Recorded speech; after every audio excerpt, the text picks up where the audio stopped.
Heart ರಕ್ತನಾಳದಲ್ಲಿ blockage ಇದ್ರೆ ಅವರಿಗೆ ಎಲ್ರಿಗೂ ಆಂಜಿಯೋಪ್ಲಾಸ್ಟಿ ಬೇಕಾ? ಇಲ್ಲ.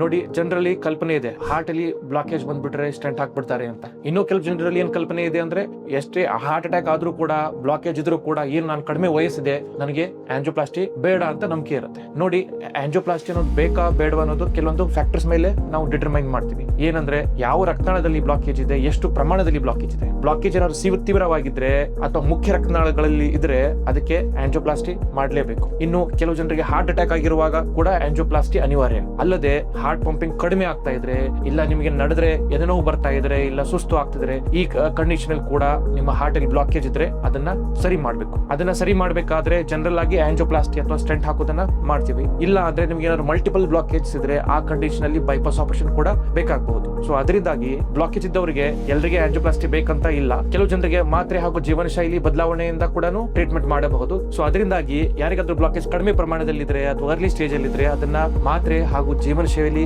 ಬದಲಾವಣೆ ಮಾಡಿಕೊಂಡು ಟ್ರೀಟ್ ಮಾಡಬಹುದು. ಇಲ್ಲ ಅಂದ್ರೆ ಕೆಲವು ಜನರಿಗೆ ಆಂಜಿಯೋಪ್ಲಾಸ್ಟಿ ಅಥವಾ ಬೈಪಾಸ್ ಆಪರೇಷನ್ ಕೂಡ ಬೇಕಾಗಬಹುದು. ಸೊ ಈ ಸ್ಟೆಂಟ್ ಹಾಕೋದಕ್ಕೆ ಏನು ವಯಸ್ ಲಿಮಿಟೇಷನ್ ಇಲ್ಲ. ಅದು it depends upon your condition, underline condition ಹೇಗಿದೆ ಅದ್ರ ಪ್ರಕಾರ ನೋಡ್ಬಿಟ್ಟು ಆಂಜಿಯೋಪ್ಲಾಸ್ಟಿ ಮಾಡ್ಬೇಕಂತ ನಿಮ್ಮ ಡಾಕ್ಟರ್ ಡಿಸೈಡ್ ಮಾಡ್ತಾರೆ.